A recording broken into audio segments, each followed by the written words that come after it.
Hello दोस्तों, मैं संतोष sir आप सभी लोगों का मॉडर्न हब में स्वागत करता हूं। हमें आशा है कि आप लोगों को वीडियो पसंद आ रहा होगा और बहुत सारे बच्चे मॉडर्न हब से जुड़ रहे हैं और लगातार वीडियो की मांग कर रहे हैं। मुझे इस बात को देख के काफ़ी प्रसन्नता हो रही है और मैं आप सभी लोगों का धन्यवाद करना चाहूँगा जो आप लोग हमारे वीडियो को इतना सराह रहे हैं। तो चलिए हम लोग ऑन टॉपिक आते हैं। आज हमने आपके लिए एक टॉपिक इतिहास का जो है, आधुनिक भारत का इतिहास, उससे लिया है। और भारत की जो है सबसे बड़ी जो पार्टी थी कांग्रेस, उसके बारे में आज जो है इसका हम इतिहास जानेंगे कि आखिर इसका इतिहास क्या है। तो चलिए स्टार्ट करते हैं। आपको जैसा दिख रहा होगा कि कांग्रेस को हम 3 भागों में बांटे हैं।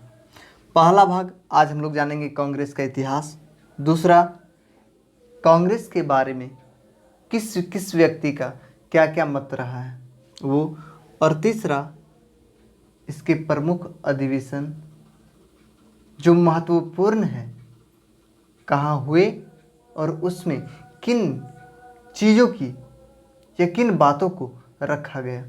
तो ये सभी चीज़ को हम लोग देखेंगे। चलिए स्टार्ट करते हैं कांग्रेस का इतिहास। जब कांग्रेस के इतिहास की बात करेंगे तो पहला पॉइंट आपके यहाँ ये होगा कि कांग्रेस का नाम जो है कांग्रेस नहीं था, यानी भारतीय राष्ट्रीय कांग्रेस यानी आईएनसी नहीं था। इसका जो पूर्ववर्ती नाम था, इसका जो पहले का नाम था इंडियन नेशनल यूनियन, यानी कि भारतीय राष्ट्रीय संघ। यह जो है कांग्रेस का पुराना नाम था। और नया नाम की बात करेंगे तो उसे हम लोग आईएनसी के नाम से जानते हैं, यानी कि इंडियन नेशनल कांग्रेस, भारतीय राष्ट्रीय कांग्रेस। इस नाम से हम लोग कांग्रेस को जानते हैं। और यह जो नाम है देने का श्रेय हम लोग दादा भाई नौरोजी को देते हैं। दादा भाई नौरोजी,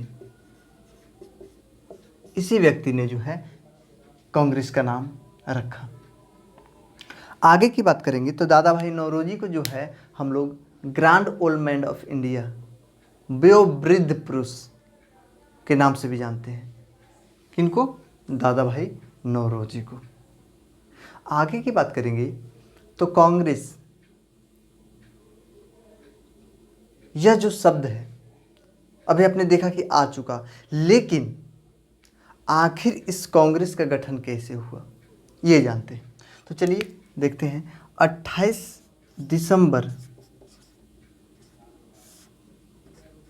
1885, बात है 28 दिसंबर 1885 को जो है मुंबई के यानी बम्बई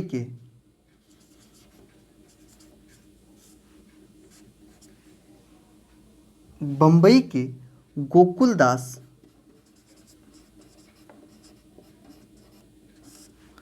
तेजपाल संस्कृत विद्यालय,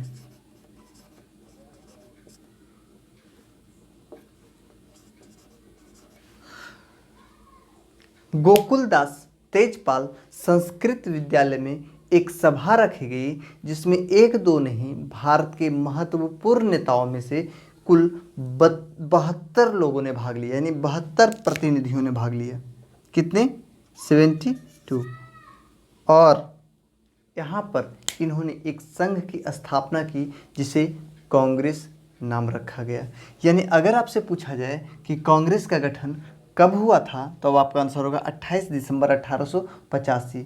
और अगर आपको पूछा जाए कि कांग्रेस का गठन कहाँ हुआ था तो बम्बई में। किस जगह पर हुआ था तो गोकुलदास तेजपाल संस्कृत विद्यालय में हुआ था। इसे बनाने वाले व्यक्ति कौन थे? तो कांग्रेस को बनाने वाले व्यक्ति का नाम कहा जाता है ए ओ ह्यूम, यानी कि आप महासचिव भी कह सकते हैं, महासचिव, ए ओ ह्यूम। यह एक अंग्रेज व्यक्ति थे जो प्रशासनिक पद पर कार्य किए थे। उसके पश्चात यह रिटायर हो चुके थे। रिटायर होने के पश्चात यह भारतीयों की सेवा में लग गए और इन्हीं के सुझाव से भारत में जो है कांग्रेस का गठन किया गया। इसलिए कांग्रेस के जो है पहले महासचिव कौन थे अगर आपसे पूछा जाए तो ए.ओ. ह्यूम। तो इस प्रकार से आप कह सकते हैं। आगे की बात करेंगे तो आगे की बात यह है कि कांग्रेस का गठन 1885 में हुआ और 1885 में जो भारत के वायसराय थे उनका नाम था Lord Dufferin. Lord Dufferin. Lord Dufferin के काल में ही कांग्रेस का गठन हुआ। लॉर्ड डफरिन को लगा कि हमारे व्यक्ति जो है एक अंग्रेज जो है इस संस्था के प्रमुख हैं, हेड हैं, इसलिए हमें इस संघ से कोई परेशानी नहीं होगा आने वाले समय में, ऐसा डफरिन को लगा। लेकिन अगर भारत की आज़ादी की बात करेंगे तो सबसे बड़ा योगदान देखा जाए तो कांग्रेस का रहा था। आगे बताते हैं। तो प्रश्न यहाँ से भी एक निकल करके आया कि कांग्रेस के गठन के समय भारत का वायसराय कौन था, तो लॉर्ड डफरिन। लॉर्ड डफरिन जो है 1884 से लेकर के 1888 तक इनका कार्यकाल रहा था और इसके बीच जो है कांग्रेस का गठन हुआ है। कब हुआ है? 1885 में। तो इस प्रकार से आप जान सकते हैं।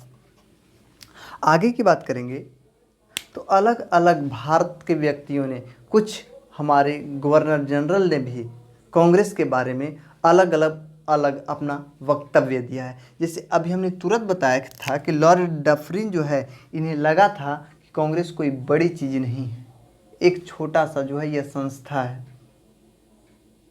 तो लॉर्ड डफरिन ने कहा, स्पष्ट कर दिया कि कांग्रेस जो है अल्पसंख्यक, मतलब बहुत कम संख्या वाला, कांग्रेस जो है अल्पसंख्यक सूक्ष्मदर्शी लोगों की एक पार्टी है। पूछा जाता है कि किस व्यक्ति ने जो है कांग्रेस को अल्पसंख्यक सूक्ष्मदर्शियों के पार्टी बताया। यहाँ मैं लिख देता हूँ, अल्पसंख्यक सूक्ष्मदर्शी व्यक्तियों का दल है, पार्टी है, ऐसा जो है स्टेटमेंट लॉर्ड डफरिन ने दिया। आगे की बात करेंगे तो लॉर्ड कर्जन ये बोले, अरे कांग्रेस कितना दिन चलेगा, यह जो है अपने पतन की ओर लड़खड़ाती हुई जा रही है, मतलब कुछ दिन में खत्म हो जाएगा, यह संस्था ज़्यादा दिनों तक चलने वाली नहीं है। तो ऐसा स्टेटमेंट कौन दिए थे? लॉर्ड कर्जन, कि कांग्रेस जो है अपने पतन की ओर कैसे जा रही है, तो लड़खड़ाती हुई जा रही है। उसी प्रकार जो है व्योमेश चंद्र बनर्जी जो कि भारतीय थे, इन्होंने कहा कि कांग्रेस के लोग देश के लिए नहीं बल्कि पद के भूखे राजनीतिज्ञ हैं।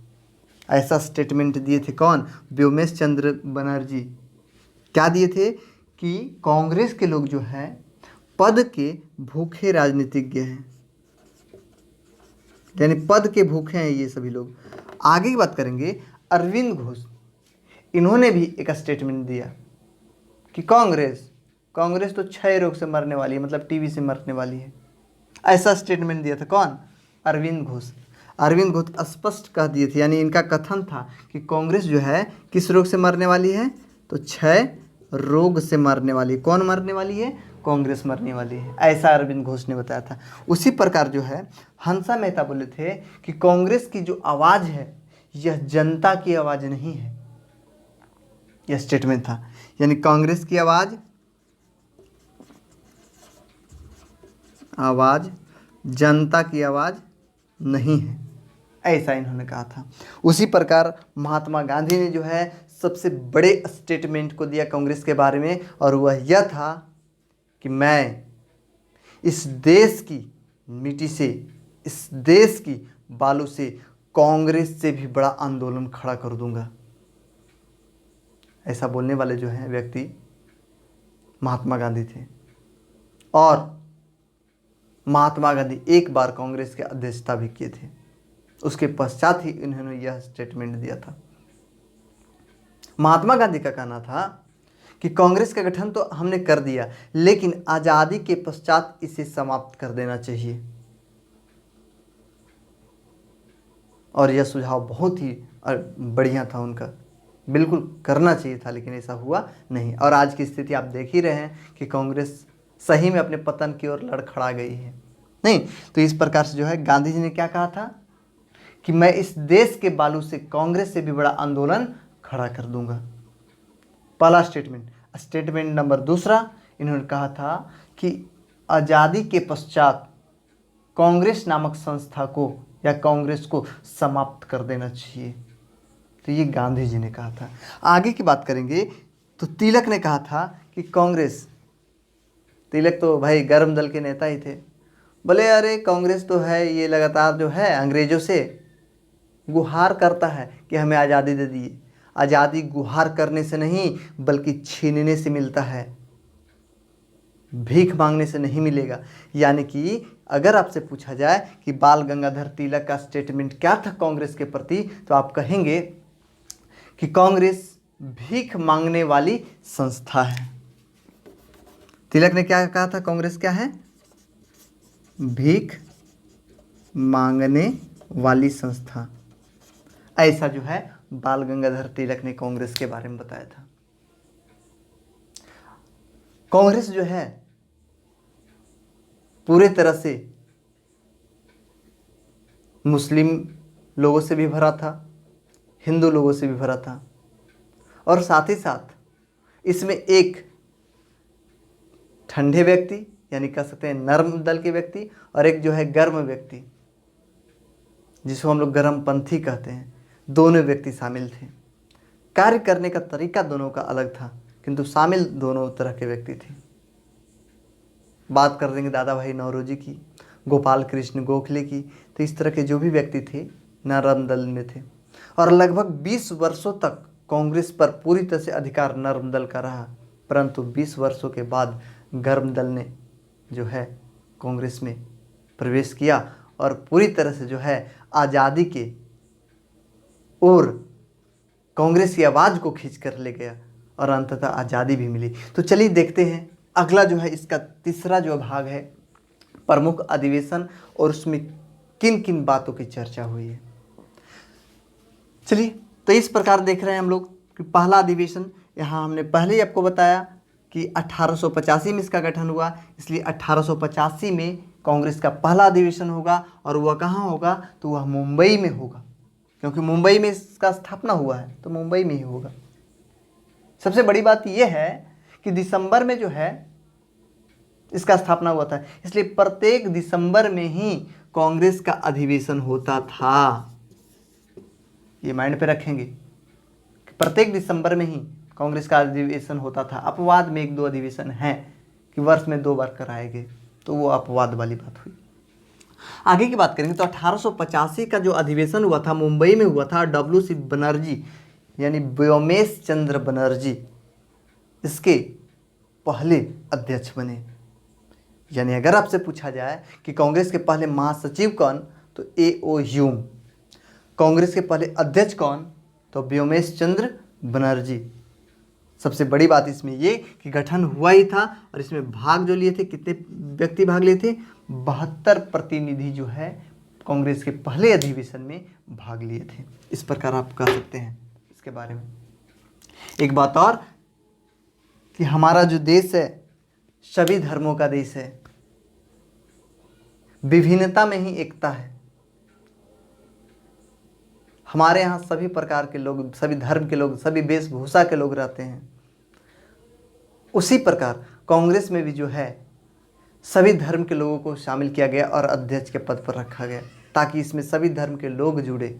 जैसे कि आप देख सकते हैं कि कांग्रेस के जो पहले अध्यक्ष थे वह हिंदू थे,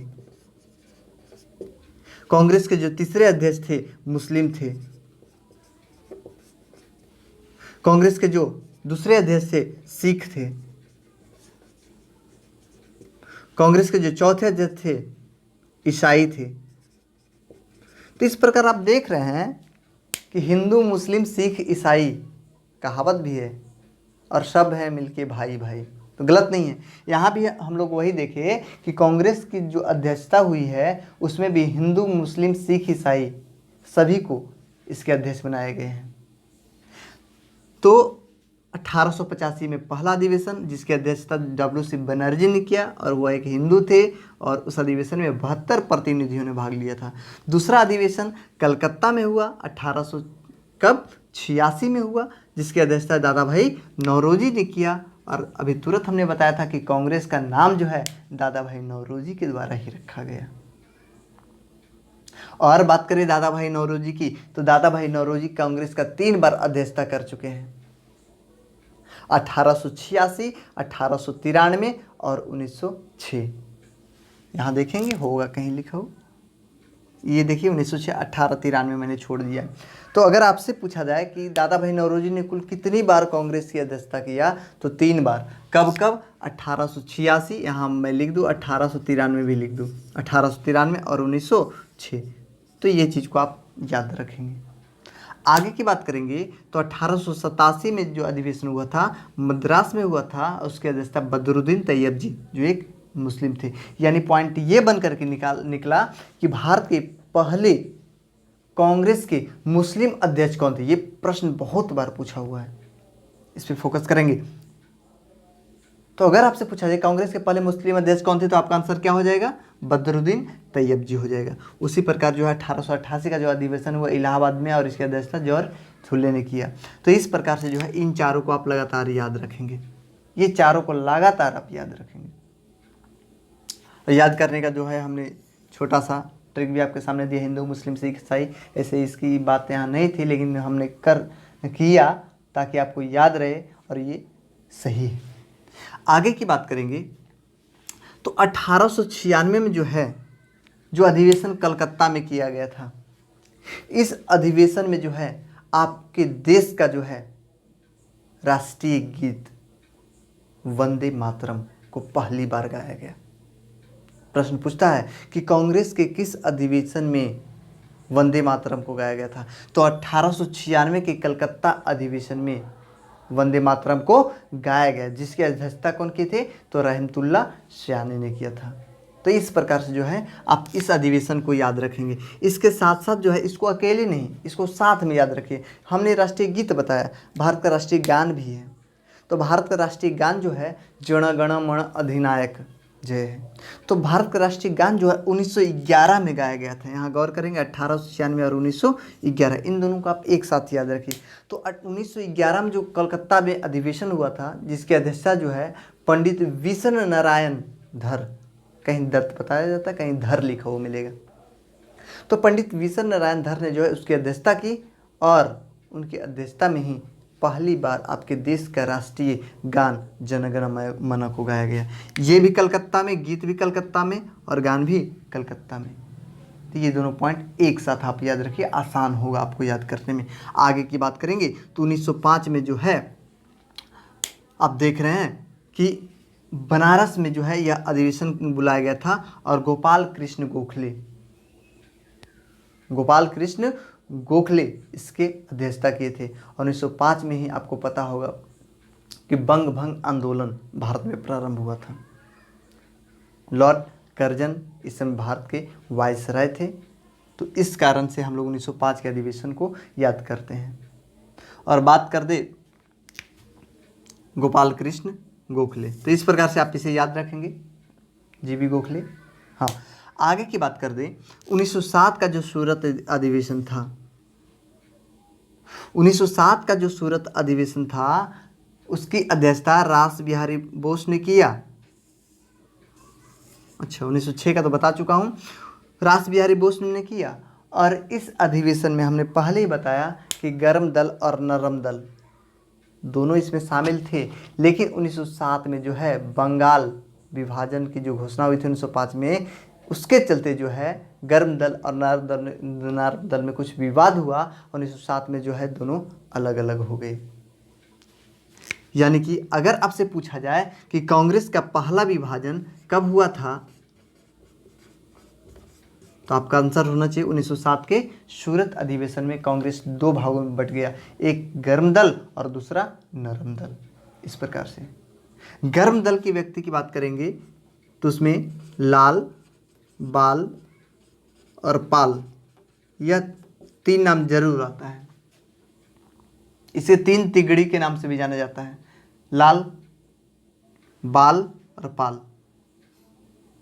इस प्रकार से लाल बाल पाल आखिर है कौन? बाल से बाल गंगाधर तिलक, लाल से लाला लाजपत राय और पाल से बिपिन चंद्र पाल। यह तीन व्यक्ति हैं जिसे तीन तिगड़ी कहा जाता है। साथ ही साथ इसमें जो है सुभाष चंद्र बोस, बोस को हम नहीं छोड़ सकते हैं, बोस भी गर्म दल के नेता थे, तो ये गर्मपंथी कहलाए। और बाकी जो बात विचार से अंग्रेजों से बात करते थे वह नरम दल के व्यक्ति थे। इन लोग बस तोड़ फोड़ में विश्वास रखते थे। तो आगे की बात ये है, तो ये तो कांग्रेस बट गया, लेकिन बटा ही नहीं, इसके साथ साथ आप 1916 का अधिवेशन भी याद रखें।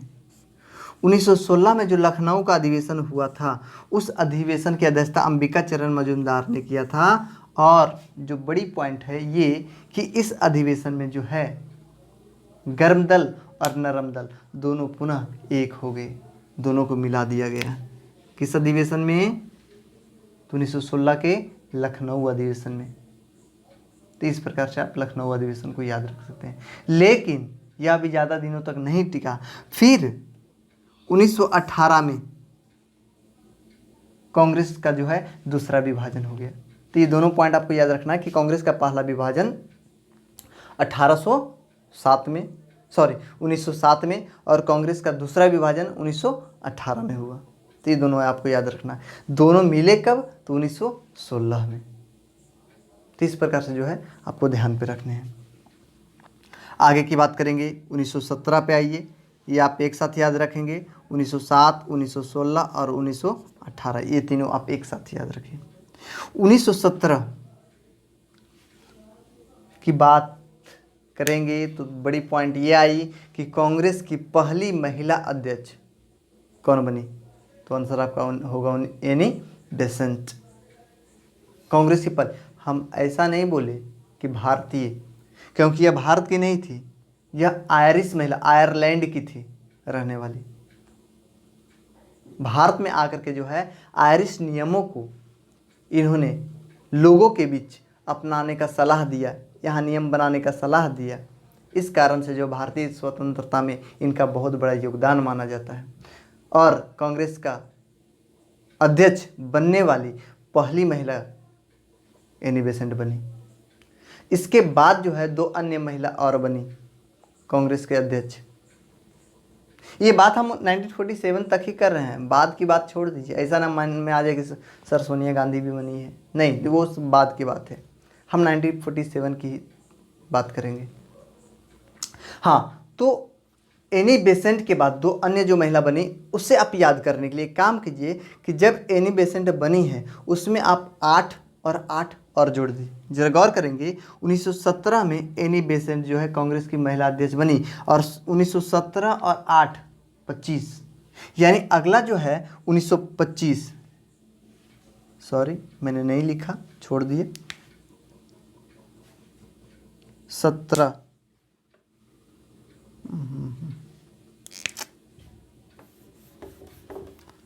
1925 लिख देता हूँ। 1925 का जो अधिवेशन है उसकी अध्यक्षता कौन किए? सरोजनी नायडू। कौन किए? सरोजनी नायडू। नहीं, वो अधिवेशन कहाँ हुआ था? तो 1925 का जो अधिवेशन है कानपुर में हुआ था। कहाँ हुआ था? कानपुर में हुआ था, जिसकी अध्यक्षता सरोजनी नायडू। पॉइंट ये हो गया कि कांग्रेस की पहली भारतीय महिला अध्यक्ष कौन बनी? तब आंसर सरोजनी नायडू हो जाएगा। भारतीय लगा होना चाहिए। और अभी हमने तुरंत ट्रिक बताया आपको, 8 जोड़ना है। तो 17 और 8 25 और 25 और 8 33, यानी जो कांग्रेस की तीसरी महिला अध्यक्ष थी वह नलिनी सेन गुप्ता थी। तो इस प्रकार से आपको याद रखना है। तीनों महिलाओं को एक साथ। आगे की बात करेंगे तो 1922 में जो है 1922 में जो है बिहार में अधिवेशन किया गया था, यानी गया में किया गया था, जिसकी अध्यक्षता जो है CR दास, देशबंधु चित्तरंजन दास। तो इस प्रकार से आप याद रखेंगे इनको भी, क्योंकि बिहार से रिलेटेड है इसलिए। आगे की बात करेंगे 1923 में दिल्ली में जो अधिवेशन हुआ उसके अध्यक्ष अबुल कलाम आज़ाद, जो आपके देश के पहले शिक्षा मंत्री भी थे, अबुल कलाम आज़ाद कांग्रेस के सबसे युवा अध्यक्ष थे। पहली बात कि कांग्रेस के सबसे युवा अध्यक्ष कौन, तो अबुल कलाम आज़ाद। और दूसरी बात कि कांग्रेस की सबसे अधिक बार अध्यक्षता करने वाले व्यक्ति कौन, तो वो भी अबुल कलाम आज़ाद। 23 में तो की साथ 1940 से लेकर के 1945 तक जो कांग्रेस का अधिवेशन हुआ उसके अध्यक्षता जो है लगातार यही की अबुल कलाम आज़ाद। यहाँ हमने लिखा भी होगा, नहीं लिखा है। तो 40 से 45 आप याद रखेंगे कि 1923 और 1940 से लेकर के 1945 तक जो भी अधिवेशन हुए उसकी अध्यक्षता जो है अबुल कलाम आज़ाद ने किया। सबसे युवा भी थे और सबसे अधिक बार इन्होंने अध्यक्षता भी कांग्रेस का किया। तो ये 2 पॉइंट इनके बारे में याद रखेंगे। अगला जो है 1924 का अधिवेशन जो है बेलगांव में हुआ था। बेलगांव कहने का मतलब वह गांव नहीं है, बेलगांव जगह है।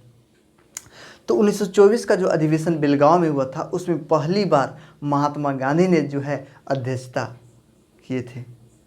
प्रश्न यह बहुत बार पूछा हुआ है कि महात्मा गांधी कांग्रेस के कितने बार अध्यक्ष बने, तो एक बार। कब बने, तो 1924 में। किस अधिवेशन में बने या कहाँ का अधिवेशन में बने, तो बेलगांव अधिवेशन में। तो इस प्रकार से जो है महात्मा गांधी के बारे में याद रखना है। 1924 बेलगांव अधिवेशन, यहाँ कानपुर जो है 1925 का है, ध्यान रखना। आगे की बात करेंगे तो 1929 की बात करेंगे तो 1929 में जो है JL नेहरू ने पूर्ण स्वराज की मांग किया। ऐसे बोला जाए स्वराज का पहली बार मांग कौन किया था, कहाँ चले गए, गोपाल कृष्ण गोखले, 1906, दादा भाई नौरोजी।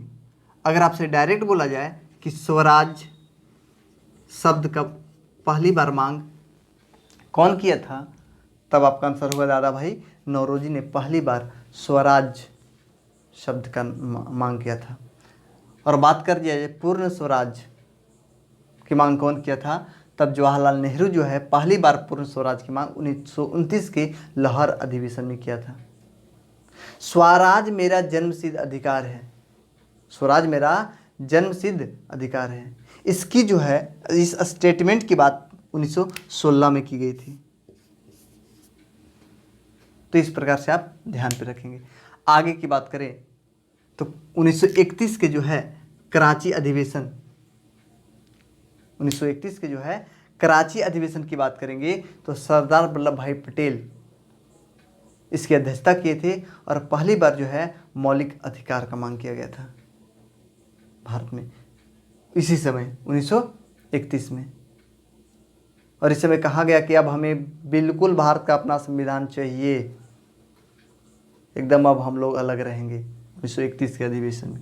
तो इस प्रकार से ध्यान रखेंगे। आगे की बात करेंगे 1933, हमने आपको पहले ही बता दिया। 1937 एकमात्र ऐसा अधिवेशन है जो गांव में हुआ था, फैजपुर में हुआ था। पूछा यह भी गया है कि कांग्रेस का एकमात्र ऐसा अधिवेशन जो गांव में हुआ था कौन था, तो फैजपुर अधिवेशन जो 1937 में हुआ था, जिसकी अध्यक्षता JL नेहरू ने किया था। तो इस प्रकार आप इसे भी याद रखेंगे। 1938 और 1939 ये दो जो है हरिपुरा त्रिपुरी अधिवेशन की अध्यक्षता जो है हमारे यहाँ सुभाष चंद्र बोस के द्वारा किया गया था। लेकिन 1939 में जो है इन्होंने कांग्रेस के अध्यक्ष पद पर से इस्तीफा दे दिया। आगे की बात करेंगे तो 1947 यानी कि भारत के आज़ादी के समय, यह भी आपको याद रखना है, भारत के आज़ादी के समय जो है यानी 1946 के जो समय है, 1946 के समय कांग्रेस के अध्यक्ष JB कृपलानी थे।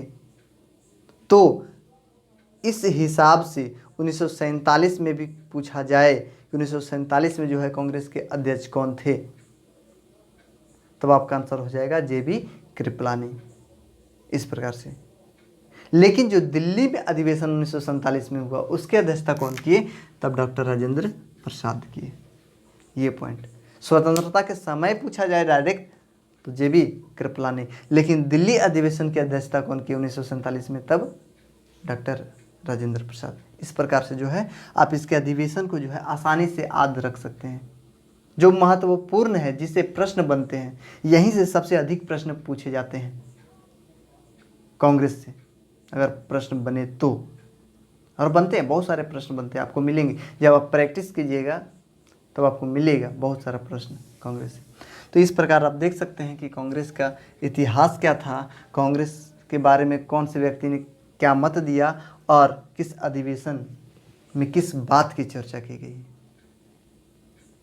हमें आशा है कि यह वीडियो आपके लिए काफ़ी लाभकारी होगा और पसंद भी आएगा। अगर वीडियो पसंद आए तो लाइक करें, शेयर करें, सब्सक्राइब जरूर करें। धन्यवाद।